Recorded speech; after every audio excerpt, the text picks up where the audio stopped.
The Fall of Christian Superstars, a call back to disciple making. Welcome to the Hippie Preacher Podcast. This is an audio blog bonus episode. The fall of Christian superstars isn't new. It's a gut-wrenching pattern that keeps repeating itself. I believe the modern leadership crisis is symptomatic of how off-track, quote-quote, church has become. Compare the words of Jesus to what we see and hear the most. Matthew 25, 42 through 43.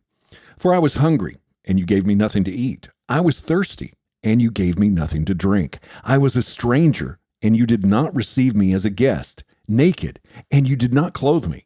Sick and in prison, and you did not visit me. Compare what Jesus said about leadership to what we see today. Matthew 20, 25 through 28. But Jesus called them and said, "You know that the rulers of the Gentiles lord it over them, and those in high positions use their authority over them. It must not be this way among you. Instead, whoever wants to be great among you must be your servant, and whoever wants to be first among you must be your slave. Just as the Son of Man did not come to be served, but to serve, and to give his life as a ransom for many." Christian consumerism exalts entertaining gifts and knowledge.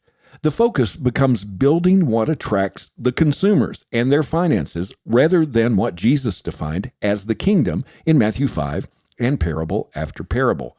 We build extravagant, massive buildings rather than housing the homeless.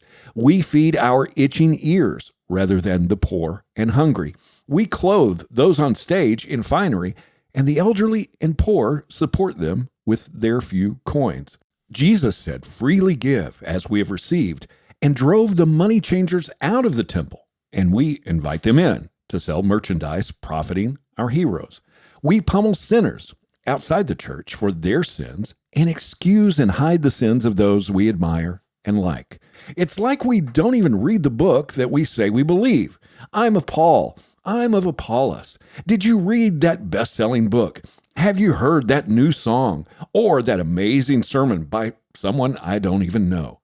We need fewer memes and reels and more servants washing feet. What are most Christians today really seeking? 2 Timothy 4, 3 through 4. For there will be a time when people will not tolerate sound teaching. Instead, following their own desires, they will accumulate teachers for themselves because they have an insatiable curiosity to hear new things. And they will turn away from hearing the truth. But on the other hand, they will turn aside to myths. This pattern will continue as long as we make it about superstar performers and not Jesus. I know from experience, if you stop doing the Sunday morning show and focus on making disciples by teaching them all that Jesus commanded, people stop showing up. There's a better show around every corner. We are seeking that, not to seek and save that which is lost. Our love for Jesus has grown cold. We love our worship more. We love our doctrine and dogma more. We love our denominations more. We love our politics and politicians more. And what causes love to grow cold? Matthew 24, 11 through 12. And many false prophets will appear and deceive many. And because lawlessness will increase so much, the love of many will grow cold.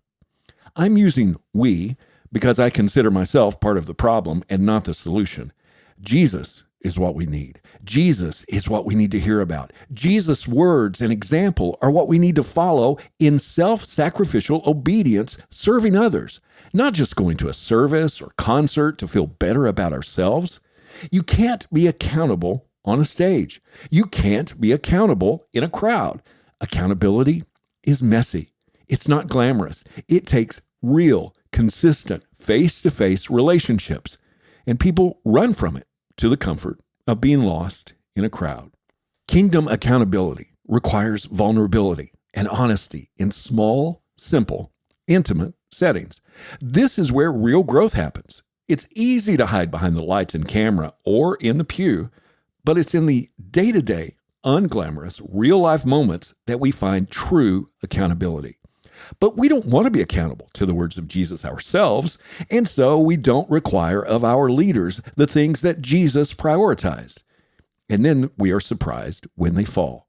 Bad fruit doesn't fall from good trees. It's just that simple and that tragic. In our pursuit of building grander churches and producing more engaging services and content, we've lost sight of the fundamental teachings of Jesus. He didn't call us to create spectacles. He called us to serve with love for our neighbors, enemies, and one another. When our focus shifts from humble service to maintaining the facade of success, we stray from the path of disciple making and the real heavenly kingdom Jesus proclaimed we should seek here on earth. Jesus redefined greatness as servanthood and childlike humility. Our leaders are meant to be servants, not celebrities. This upside-down kingdom where the last are first and the greatest are servants is the antidote to the crisis we see today.